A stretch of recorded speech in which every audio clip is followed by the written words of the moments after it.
Yamunatira Vanachari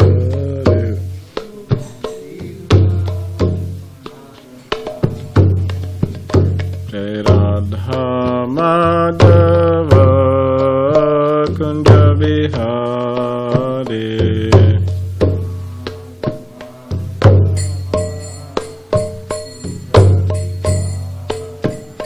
Jaya Radha Madhava Kunja Bihari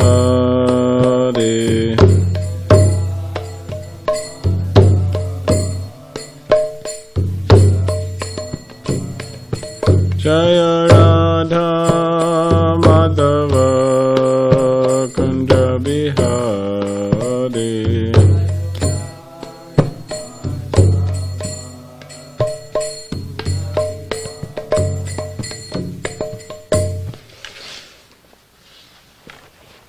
Vishwapad Paramahamsa Budi Rajakacharya Ashtota Shota Shri Srimad Divine Grace A.C. Bhaktivedanta Swami Srila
Krishna.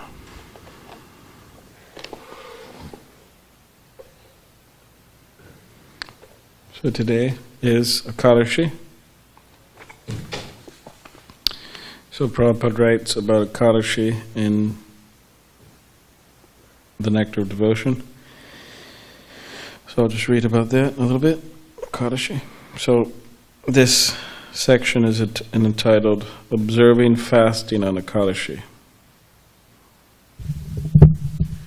So it says, in the Brahma Vivarta Purana, it is said that one who observes fasting on Ekadashi day is freed from all kinds of reactions to sinful activities and advances in pious life. The basic principle is not just to fast, but to increase one's faith and love for Govinda, or Krishna. The real reason for observing fasting on Ekadashi is to minimize the demands of the body and to engage our time in the service of the Lord by chanting or performing similar service. The best thing to do on fasting days is to remember the pastimes of Govinda and to hear his holy name constantly. So, Ekadashi is today. Om Namo Bhagavate Vasudevaya. Om Namo Bhagavate Vasudevaya. Om Namo Bhagavate Vasudevaya.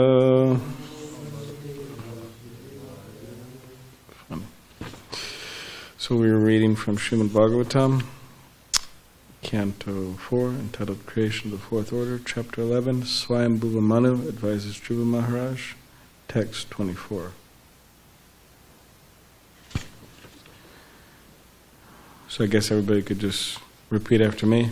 Na, cha, ete, putraka, bratu, hantaraha, danada, anugaha, Visarga Adanayo Tata Pumsa Daivam Hi Karnam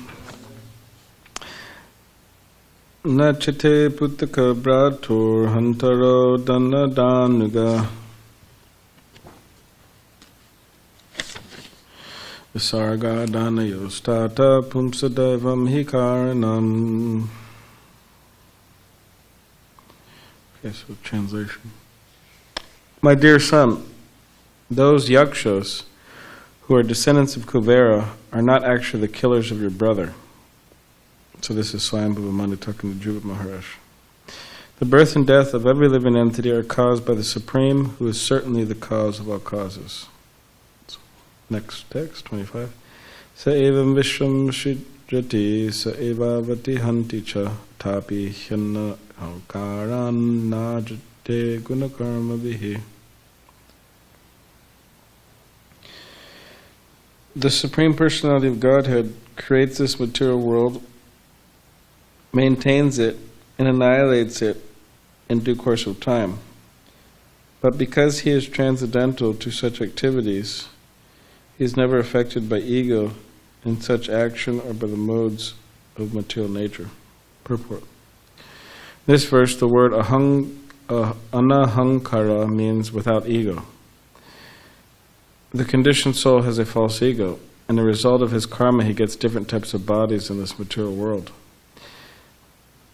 Sometimes he gets the body of a demigod, and he thinks that body to be his identity. Similarly, when he gets the body of a dog, he identifies himself with that body. But for the Supreme Personality of Godhead, there is no such distinction between the body and the soul. Bhagavad Gita therefore certifies that anyone who thinks of Krishna as an ordinary human being is without knowledge of his transcendental nature and is a great fool.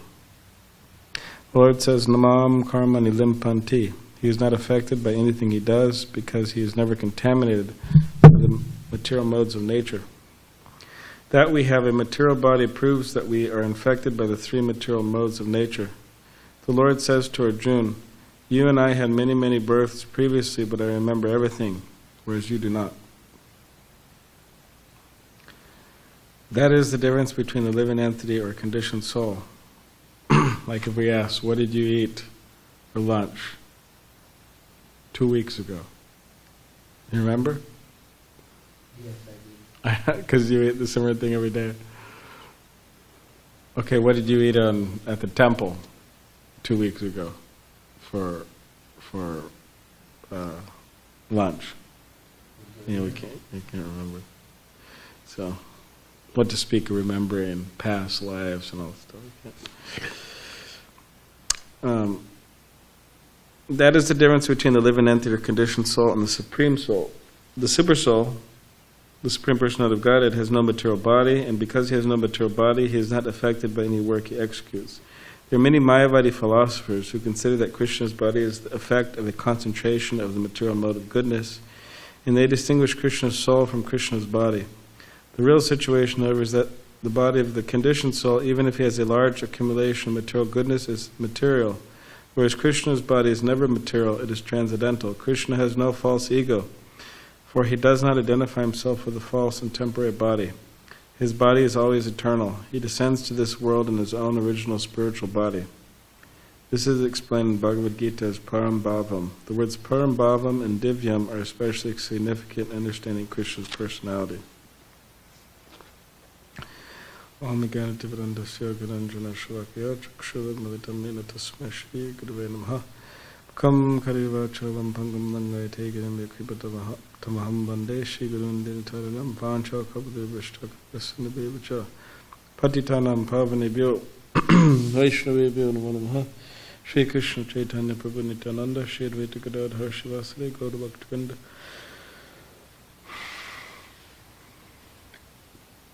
Hare Krishna, Krishna Krishna, Hare Hare, Hare Rama, Rama Rama, Hare Hare.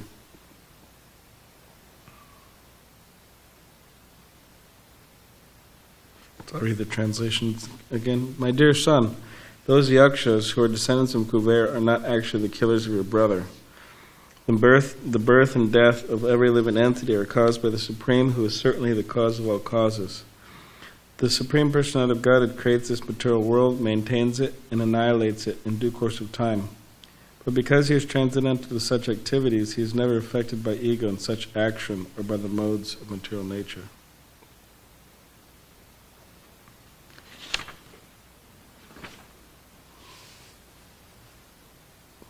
So Prabhu says that all the souls, they have, or within this world, the conditions, so they have false egos. So false ego is, and he says the condition is a false ego, and in the result of his karma, he gets different types of bodies in this material world. So false ego, practically, I mean, there's many aspects to false ego, but one of the main things is the false ego assists the soul in helping them identify with the temporary and material body. Just like the demigod, Prabhupada says there's a demigod, and the demigod thinks I am this temporary physical body, I'm a demigod. Prabhupada says also that the dog thinks that I'm a dog.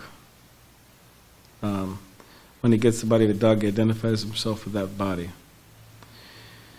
So the souls are identifying with different bodies, and therefore the soul in the dog body barks. Right? One time, Bhajanarayan Swami was saying that he was out distributing books, and it was at a football stadium. So there were two teams playing, and one of the teams were the, what is it, they're, you know, each team has a, what is it called, like a mascot or something. But, so one team was the hogs, so they're like the hogs. And the other team were the dogs, you know. So like in, so you know, sometimes the srimadbhagavatam, it says that those who do not, you know, surrender to Krishna, those who not engage in Krishna consciousness, then they're on an animalistic platform and so on. And it would, and also in scripture it says that those men who, how does it go? Oh, not that one. There's another one. Those men who praise men who do not praise Krishna are dogs, hogs, camels, and asses, something like that. So it's like smaller animals praising the bigger animals, type of thing. So, anyways, so Bhajanarayan Swami, he, you know, there's the dogs and the hogs, so he's out there distributing books to them, right? So he would go up to them, and he would say, "Are you a dog?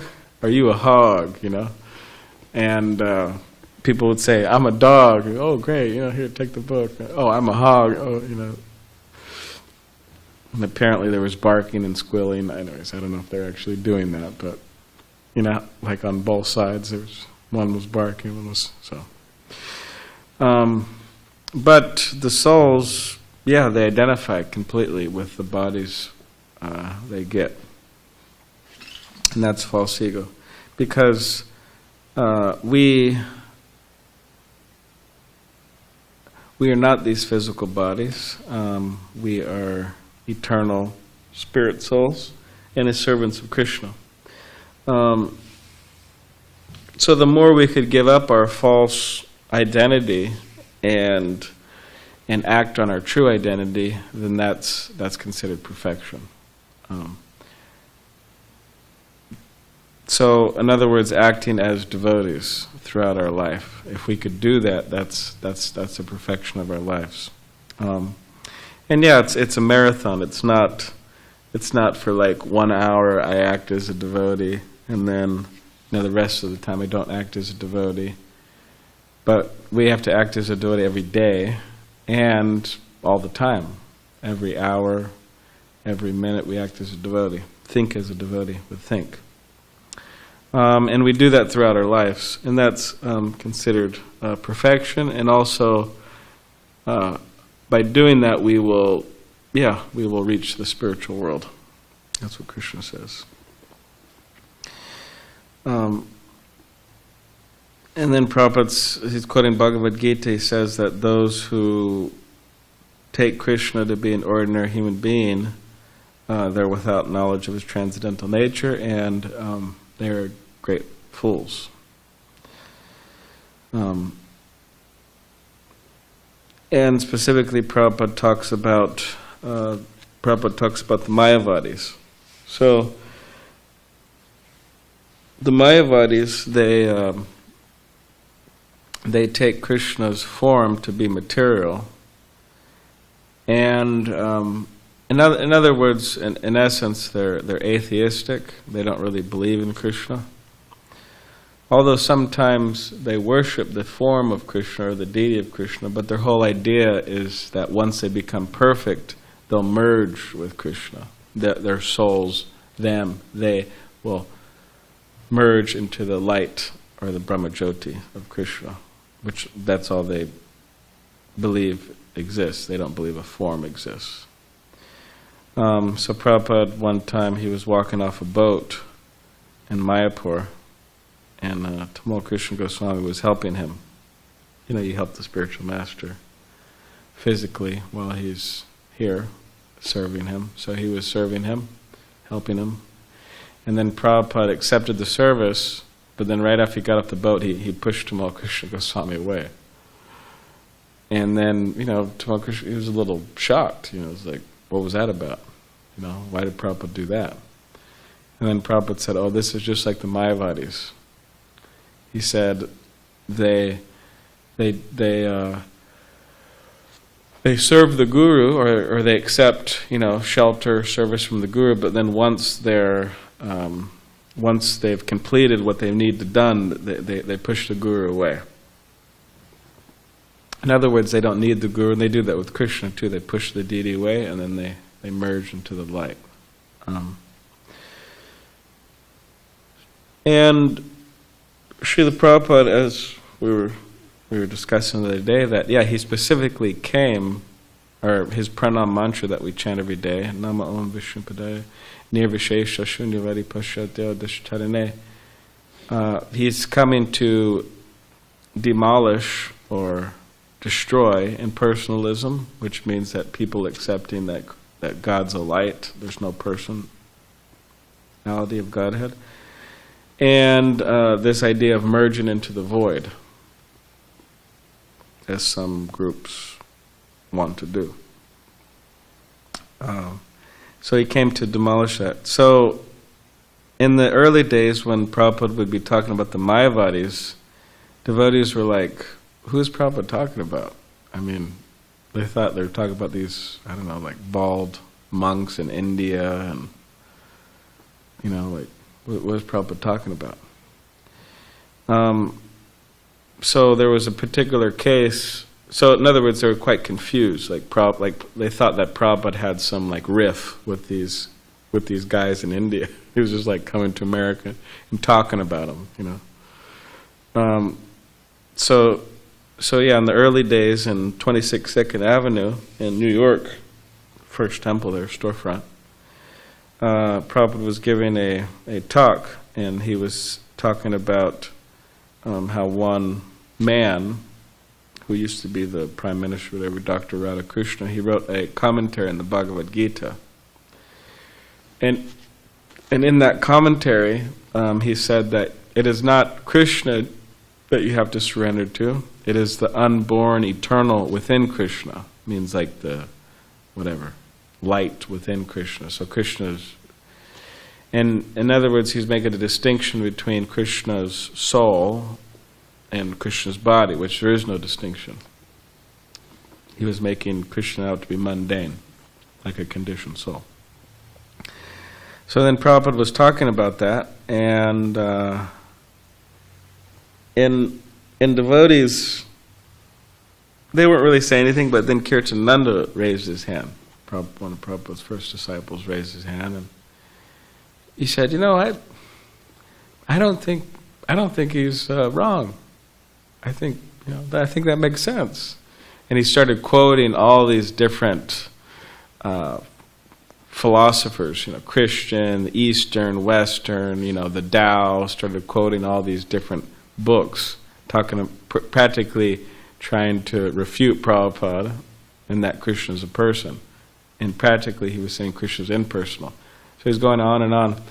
And then devotees noticed that Prabhupada was getting, his face was getting red out of anger.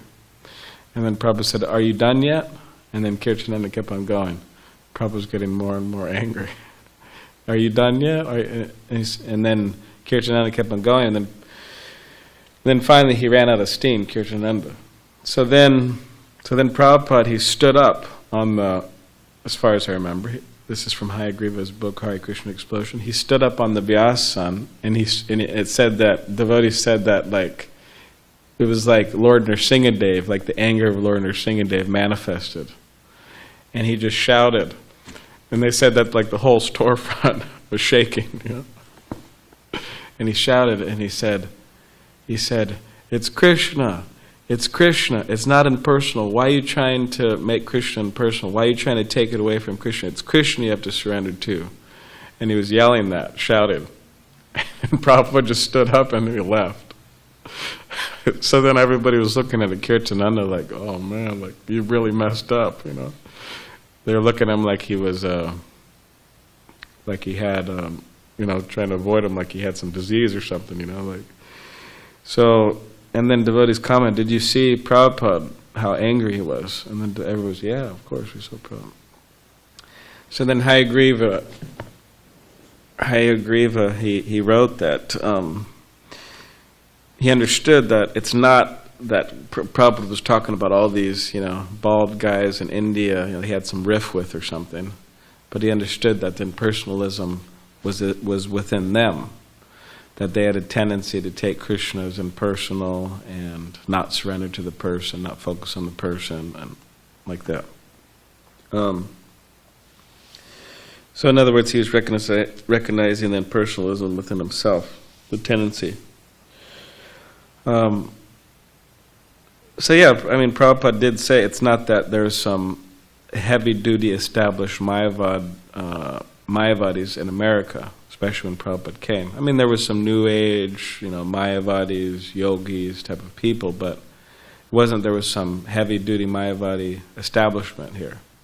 But Prabhupada understood that it was widespread, even without there being, traditional Mayavadi sannyasis. It is widespread. Even nowadays, people come to the lounge, people come to the temple, we meet people all the time, and yeah, they say that Krishna's, that God's impersonal. He has no form. There was one bhakta, he's still a bhakta, he's in Colorado. He lives on 34th Street in a blue house, just in case you're wondering who he is, and I'm just joking, but yeah, there's this bhakta, and he's still a devotee, but he was coming to the lounge, this was years ago, he was coming to the lounge, and Bhakta Larry and myself, we were telling him how Krishna is a person, and he has pastimes, he's a butter thief, and he's dancing with the gopis, and hanging out, associating with the cowherd boys, playing his flute, all these different types of things. And then he got this really serious look on his face. He goes, "You really believe that?" And he was interested in, he was chanting and everything, and we said, "Yeah, of course." He said, "No," he said, that can't be. No, that doesn't make any sense." And he was like, I thought he was going to just leave right there and never come back. But yeah, he was really not understanding.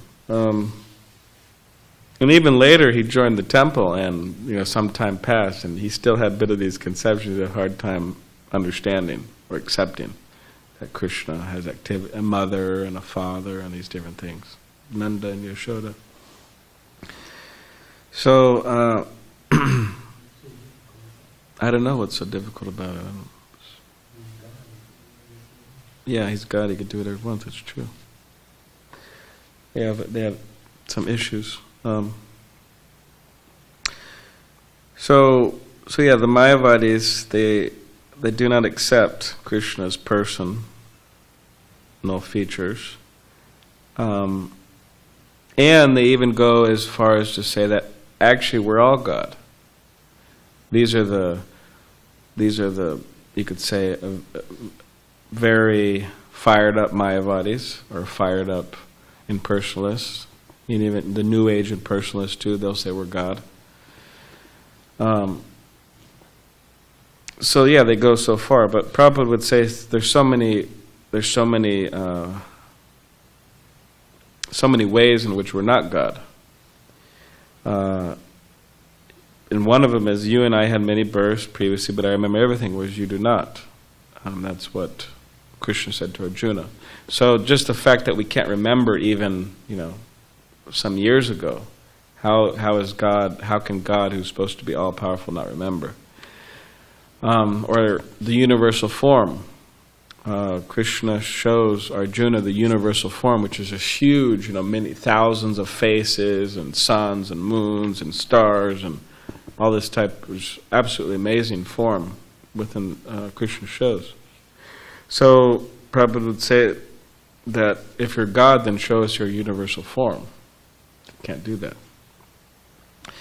Now some people may say that, hey, well, we're all God, and actually I do have the power to remember, and I do have the power to show the universal form, but I'm just under illusion right now. I'm just in Maya. So we say, okay, well, if you're in Maya, if you're God but you're in Maya, then how does God fall under the control of his own energy, Maya? So they'll say that everything we do is a leela. Like me being a human, that's a leela. Also the hog, that's a leela. But that's a pastime. That's a pleasurable activity. But that's not pleasurable. You don't see Krishna suffering the way in which a hog suffers or anybody else suffers. It's not a leela. So there was this guy, Bajrang Swami said this guy was saying he was God, and then devotee said, oh, well, show us your universal form. And the guy was like, oh, you want to see I'll show you my universal form. And then he said, are you ready?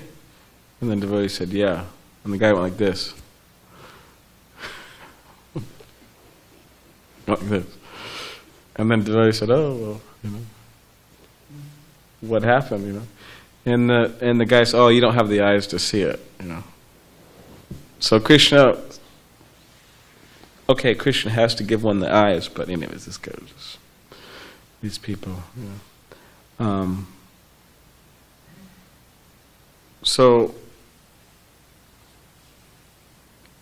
they say we're all absolutely one. So devotees would also challenge that philosophy over the years. So my spiritual teacher, when he was a young brahmachari in Boston, he was out there distributing books, and one man, he went up to him and said, try to give him a book. And then the man said, oh, I have a guru. And then my teacher said, oh, really? And then the boy said, yeah, my guru says he's God. Some Indian guru said he's God. So then my teacher said, okay, if he's God, why do you accept that he's God? And then the boy said, oh, well, because he says he is. And then Giraj Swami said, well, if I tell you I'm the President of the United States, would you believe me? And the boy was so stubborn, he said, yeah, I believe you. And then my teacher said, okay, well, if I'm the President of the United States,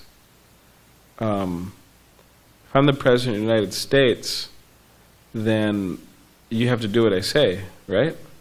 And the boy said, yes. So then my teacher said, okay, well, take out your wallet. And the boy did, and he said, okay, so give me all your money. So then he gave him all his money. So then my teacher, all his money. So then my teacher gave him a book, one of Prabhupada's books, and an invitation to the temple, and he just disappeared in the crowd. So back then it was a good amount of money, maybe whatever, $70 or something, which was multiplied back then. So a few times. So then he was distributing books, continuing to distribute books, and then the boy went to find him, and he said, "Oh, I gave you all my money, but can I have some money back, a little money, because I need to pay the rent." So then Prabhupada heard about it, and he liked it. He said, "Oh yeah, our Giriraj, he was out distributing books, and this guy said, 'Oh, we're all one, we're all God,' and then Giriraj said, 'Okay, if we're all one, then give me all your money.'" So he did. He liked it.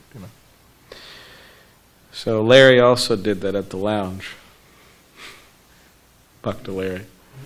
Yeah, because this man, he was an impersonalist fellow, older guy, and long gray hair, and actually he came back sometime recently. He wanted to stay in the ashram. So anyways, he didn't end up staying. But so Larry, the guy was saying we're all one, and so Larry saw he was wearing a very nice necklace. So then Larry said, "Oh, hey, we're all one, so why don't you take off your necklace and give it to me? If I'm one with you, you're one with me, then it doesn't really matter, because we're all one, So the guy, he said, "Okay, yeah, makes sense," So he took off his necklace and gave it to him. It was a nice necklace. So I don't know if it was that night he tried to come back and get it, or if it was the next week, but I don't know if Larry gave it back or not, but whatever. So. No, it's probably like, I don't know, like a crystal necklace or something like that. So yeah, there's so many ways in which,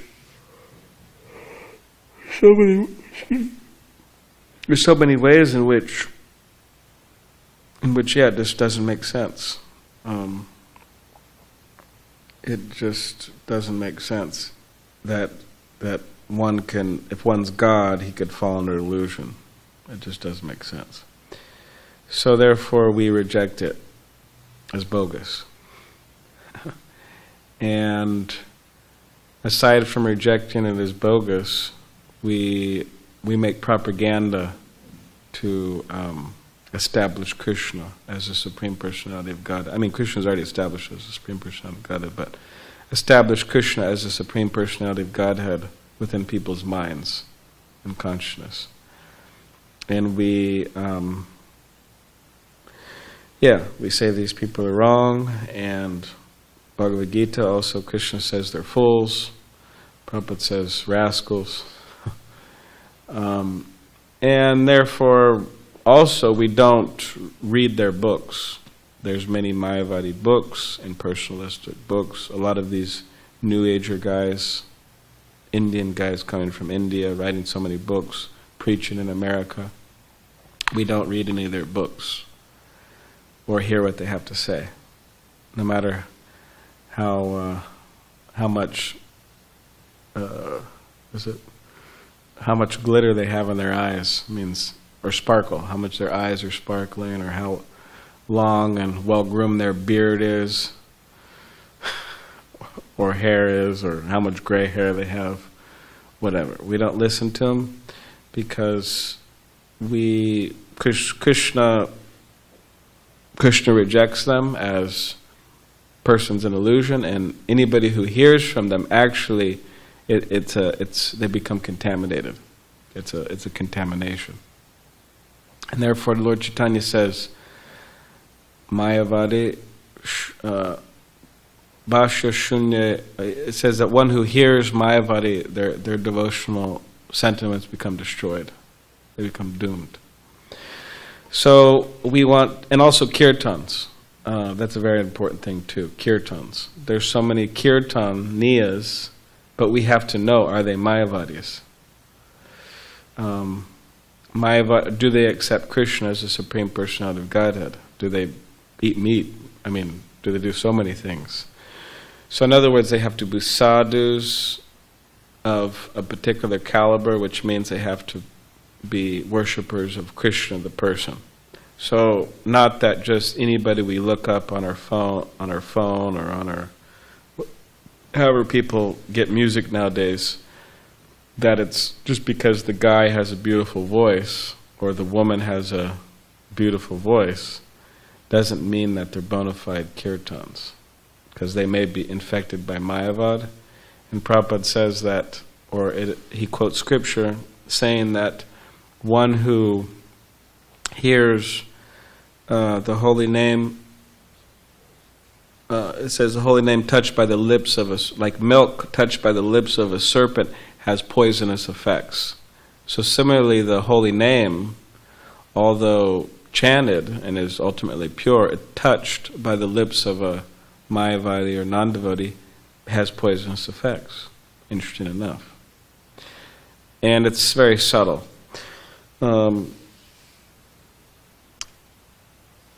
So yeah, we have to be careful about that, who we're listening to, kirtans as well, because that's probably more common. Devotees may not be, listen to a bunch of Mayavadi talks or something, but more commonly they may hear the kirtans. I was going to say one last thing about touched by the lips of a serpent has poisonous effects. Yeah, it looks exactly the same. The guy, he may even wear tilak. He wears tilak and whatever, neck beads, but he's so infected by Mayavad, it's just like oozing out of his pores. And his voice is just carrying that Mayavad energy. And Lord Chaitanya, he rejected such people out and out, as offenders. One time there was a man, I forgot his name, in the Chaitanya Charitamrita, and he said he chanted like 24 hours a day practically. Just Ram's name, specifically Ramchandra. Ram, Ram, Ram, Ram, Ram, Sita Ram, right? So then he was doing that, and he was doing that all the way to Jagannath Puri, where Lord Chaitanya was. So then Lord Chaitanya, devotees introduced him, this is so-and-so. And Lord Chaitanya didn't even look at him. He just completely rejected him. And the reason being is because the motive behind why this man was chanting is he wanted to merge with Ram. He wanted to become one with Ram. So that's offender. And also, interesting enough, Bhaktivinoda Thakur says that in his Harinam Chintamani, which is a book explaining the glories of the holy name, the philosophy of the holy name and the practice, he says that one who chants inattentively, says over time, somehow or other, this inattentive chanting actually produces material desires. Desires for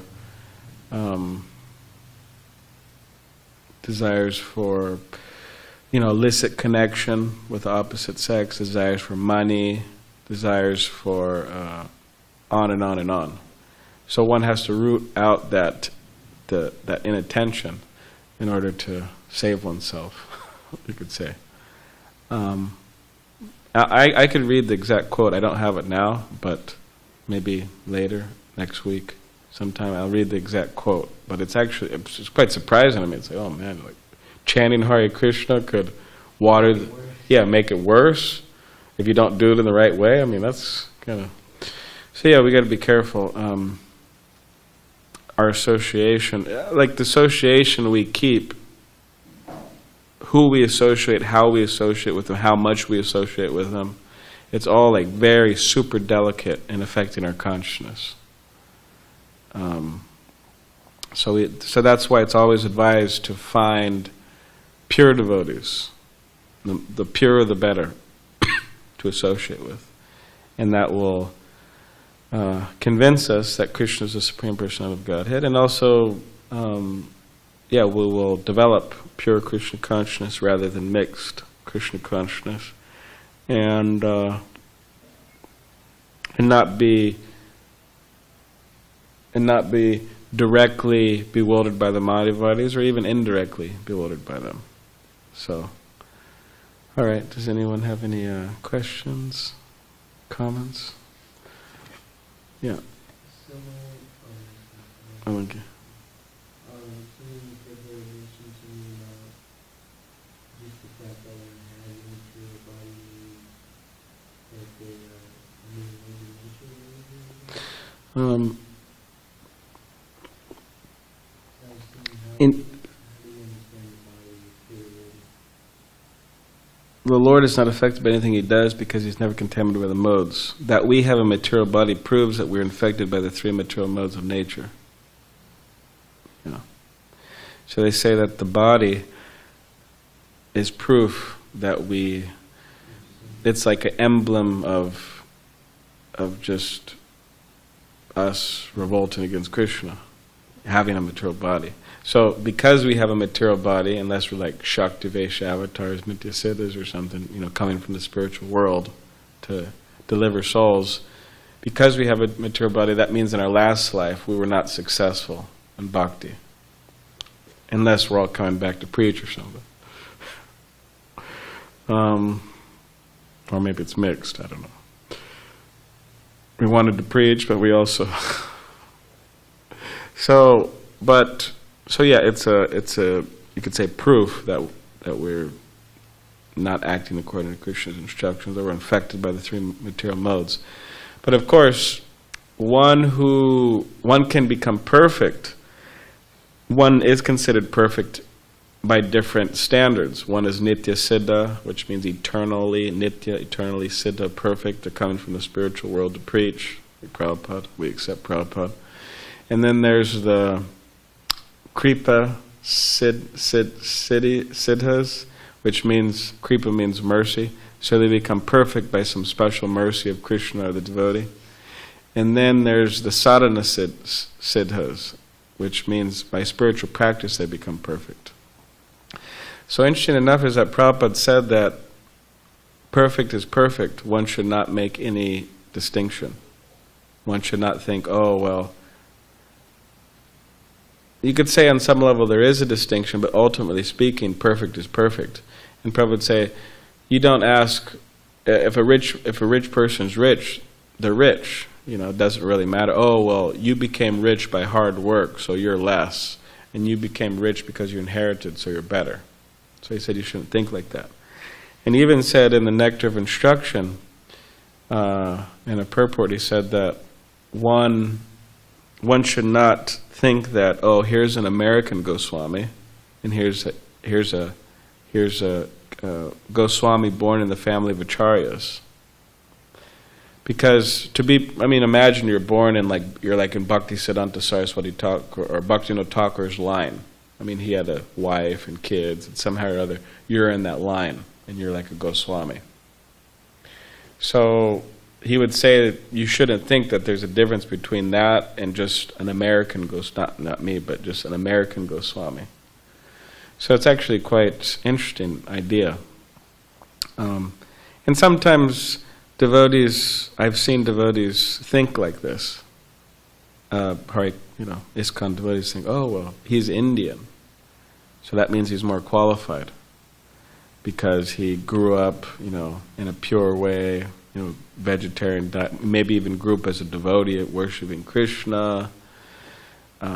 He didn't commit any sinful activities. That's all great and wonderful.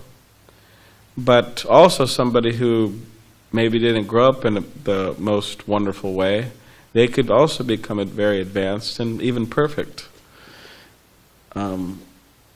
So it doesn't really matter Indian or American. Sometimes people think like that, which is actually offensive. It's actually mundane. Like it says that the Ganges, you should bathe in the Ganges whether it's pure or whether it's always pure, but materially contaminated or not. So similarly, it said that you should associate with devotees whether they're born in a low family or they have some deformity of their body or complexion, or this, you should take their association. So yeah, that's important because sometimes people think like that. And there's so many puffed up people who who happen to be Indian. I mean, there's many other puffed up people too, but puffed up, like so proud. Oh, I was born in a Brahmin family, and this and that, and okay, that's great, but why are you so puffed up about it? Brahmins are supposed to be humble, and there's been so many people who are born in great families, and they claim all this family heritage and all the I'm in the Bhaktivinoda Thakur's line, or Nityananda Vamsa. I'm in the Nityananda's line because he had children. But what if the guy's a rascal? What if he's attached to nicotine and alcohol and whatever, women or whatever? I mean, he's not really living up to the name. And in many cases, they claim all this fame and glory, but in many cases they're just not really qualified. So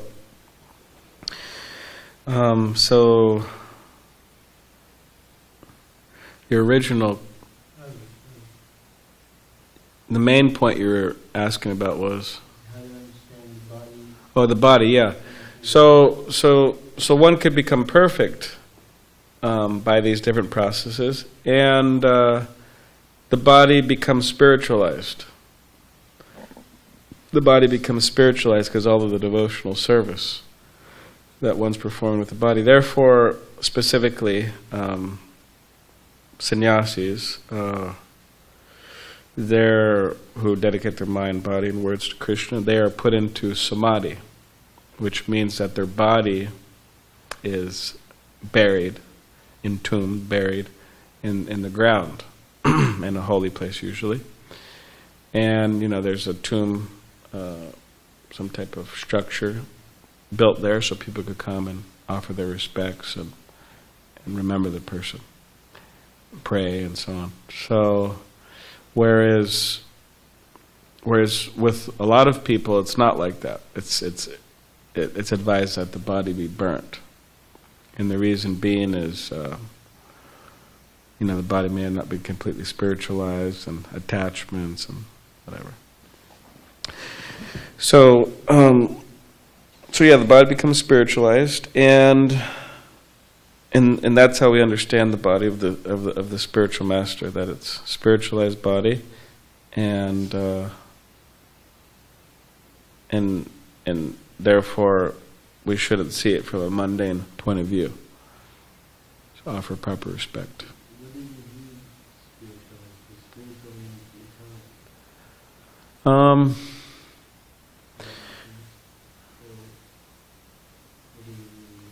That's true. Spiritualized means eternal.